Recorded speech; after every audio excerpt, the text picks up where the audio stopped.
Okay students, welcome again in our next video, means 33rd video of trigonometry. As you know that in a previous video we are discussing general value of theta और हम लोगों ने बहुत different type के questions को पीछे solve किए। तो चलिए कुछ और डिफरेंट टाइप के क्वेश्चंस को हम इस वीडियो में देखते हैं जो कि पिछले मेथड में आपको नहीं बताए गए थे, उन क्वेश्चंस को देखते हैं। तो अब मैं जो बताने जा रहा हूं उसको ध्यान समझिए। एक ये नया मेथड है जिससे हम ट्रिग्नोमेट्रिकल इक्वेशंस की जनरल वैल्यू को फाइंड करते हैं और इसको सॉल्व करने का फिर और कोई मेथड नहीं होता है, इसलिए इस मेथड को ध्यान देखिए।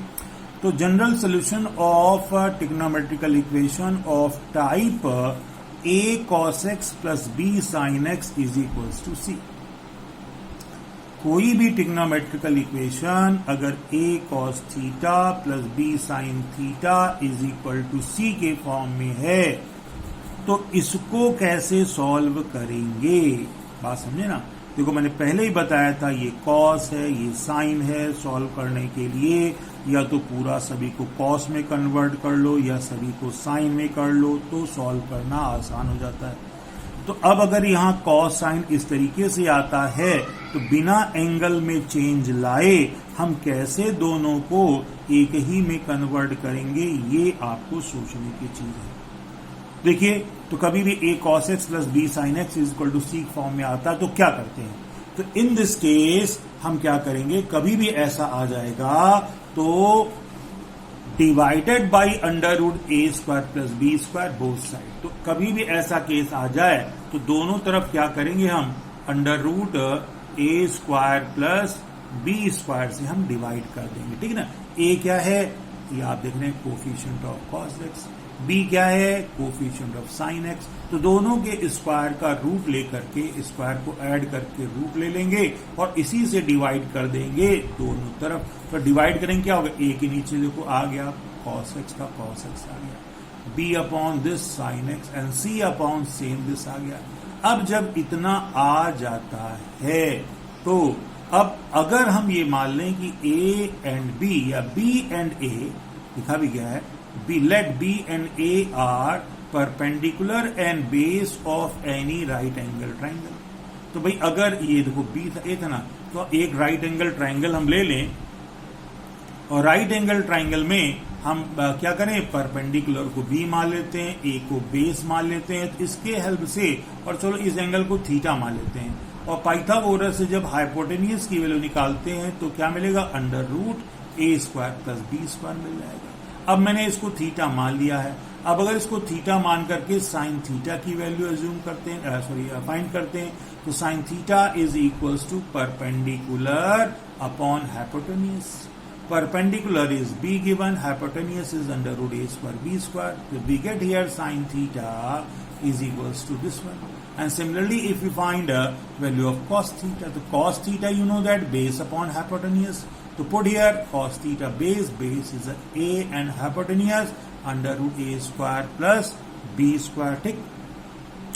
इस तरीके से हमको क्या होता है, हाइपोटेन्यूज की वैल्यू ये हमको इतनी मिल जाती है, करेक्ट। तो अब जब ये साइन थीटा कॉस थीटा की वैल्यू मिल गई, कितनी मिल गई, ये और ये मिल जाती है। तो ऊपर जो इक्वेशन थी देखो ये था ना, ये क्या है, यही तो है। तो इस पूरे के प्लेस पर हम क्या कॉस थीटा रख सकते हैं, इस पूरे प्लेस पर we will put here sine theta. तो अब यहां पर जब हम पुट करेंगे तो क्या होगा, वो जो ऊपर की इक्वेशन थी आप देख रहे हैं इस फॉर्म में आ जाएगी। ये जो बन गया क्या बन गया, कॉस थीटा और कॉस एक्स था ही, प्लस ये क्या बन गया साइन थीटा साइन एक्स था ही, और इधर रूट सी अपॉन अंडर रूट ए स्क्वायर प्लस बी स्क्वायर ऐसा आ गया। अब जब ऐसा देखा तो अब ये क्या बन गया था, आपको याद होगा cos A cos B plus sign A sine B. ये कॉस ए माइनस बी बन जाता, और ध्यान रखेंगे एक्स को हमेशा वेरिएबल जो लिया आपने वो पहला रखोगे, दूसरे को आप प्लस माइनस करोगे, ठीक है। तो ये आ गया इतना। तो ये देखा आपने, ये जो यहाँ पर कॉस और साइन दोनों जो ये डिफरेंट रेशियो में थे, इस मेथड से करके हमने उसको एक ही में कन्वर्ट कर लिया ना। अब हम आगे जिस तरीके से सॉल्व करते थे वैसे ही क्वेश्चंस को सॉल्व करेंगे।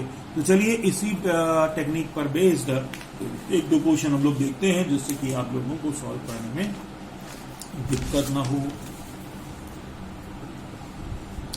तो in this sequence we take 18th first part of your exercise. Actually थोड़ा यहाँ पर 18th फर्स्ट पार्ट लिखते समय थोड़ी सी मिस्टेक, यहाँ √3 कर दिया गया था in your book, this is √2, तो इसको बोला गया सेम एज 18 फर्स्ट, करेक्ट। तो आप इसको ध्यान देंगे कैसे हम लोग करते हैं।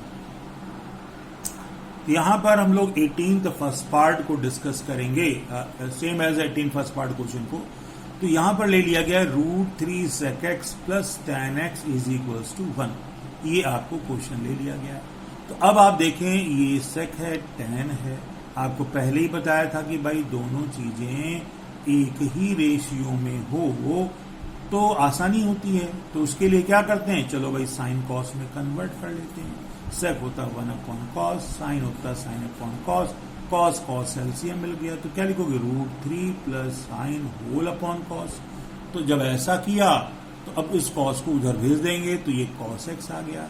अब अगर इसको उधर ट्रांसफर कर लो तो cos x minus sine x is equals to √3 आ गया। तो बात क्या हुई, बात फिर वही हो गई कि फिर ये दो अलग अलग आ गए। लेकिन हाँ, अब ये जो जिन चीजों में अलग आए हैं अभी हम लोगों ने इस पर डिस्कस किया था, actually which is in the form of क्या है, a cos theta plus b sin theta is equals to c के फॉर्म में आ गया। तो ये जो क्वेश्चन था आपका इस फॉर्म में आया कि नहीं आया, और जब आ गया तो a की वैल्यू कितनी है 1, b की वैल्यू कितनी है, चलो -1, और c बेचारा √3 है। c से मतलब ही नहीं, हमें a और b से मतलब है। तो यहां पर क्या किया हम लोगों ने, a की वैल्यू देखो आ गई, b आ गया, तो √a² प्लस b² निकालते हैं जैसा बताया गया था। √a² प्लस b² निकालोगे तो ये आएगा, सॉल्व करने पे √2 आ गया। तो अब √2 से क्या करेंगे, इसी में दोनों तरफ डिवाइड करेंगे। तो 1/√2 इधर, 1/√2 इधर, √3/√2 ऐसे हो जाएगा। तो जब डिवाइड किया देखो आ गया ना। अब आप सोचोगे ये कॉस है, तो इस सोचो ये कॉस में कौन से एंगल की वैल्यू होती है, ये साइन है, ये साइन में किसकी होती है, कॉस के साथ कॉस ले लेते हैं, साइन के साथ साइन ले लेते हैं। तो ये होती है कॉस 1/√2 cos 45 मतलब π/4। तो ये cos π/4 हो गया, ये cos x। Similarly this is the value of sine π/4, sine x this will be remain same. After that this is in the form of cos a cos b minus sine a sin b cos a plus b। तो a बताया था ना, variable को पहले लिखते हैं, और b आपका ये हो गया। इधर ये √3/2 को अब इधर cos है तो इसको cos में कन्वर्ट करना, तो ये cos 30 की वैल्यू होती है। देखा आपने, ये cos थीटा मिल गया और cos अल्फा मिल गया। तो cos थीटा cos अल्फा होता है, थीटा कितना होता है general value 2nπ plus minus alpha. तो देखो लीजिए यहाँ पर थीटा इज इक्वल टू इतना आ गया, तो थीटा वैल्यू क्या हो जाएगा, theta is equals to 2nπ plus minus alpha कितना था π/6 आ गया। अब दिक्कत यह है कि इधर भी एक एंगल है तो, लेकिन यहाँ प्लस और माइनस है। तो अब ऐसा करिए, एक बार प्लस लो माइनस लो और इधर ट्रांसफर कर दो। तो जब प्लस लिया है, यहाँ प्लस लिया और इसको ट्रांसफर भी कर दिया है, तो x इज इक्वल टू कितना आ गया 2nπ और प्लस π/4, और ये प्लस था माइनस हो गया। अब यहाँ एलसीएम ले लो, एलसीएम 12 मिल जाएगा। ऊपर 2 से मल्टीप्लाई करोगे, यहाँ 3 से करोगे 2π माइनस 3π, तो -π/12। तो ये आ गया -π/12, ये पहला पार्ट आ गया। अब if you take negative sine, negative लोगे तो क्या हो जाएगा, नेगेटिव लेने पर कुछ ऐसा आ जाएगा, ये आपका उधर ट्रांसफर करोगे माइनस हो जाएगा, और ये -π/6 हो जाएगा ऐसा। तो फिर यहाँ 12 एलसीएम आएगा, तो 2 से मल्टीप्लाई करोगे तो नीचे 12 आएगा, 3 से 12, 2π माइनस 3π 5π/12। ये आपका दूसरा सोल्यूशन आ जाता है, करेक्ट। तो इस तरीके से हम क्या करते हैं, इस क्वेश्चन को सॉल्व कर लेते हैं। बात समझ आ गई बेटा। तो ये जो क्वेश्चन थे इस तरीके से सॉल्व होते हैं।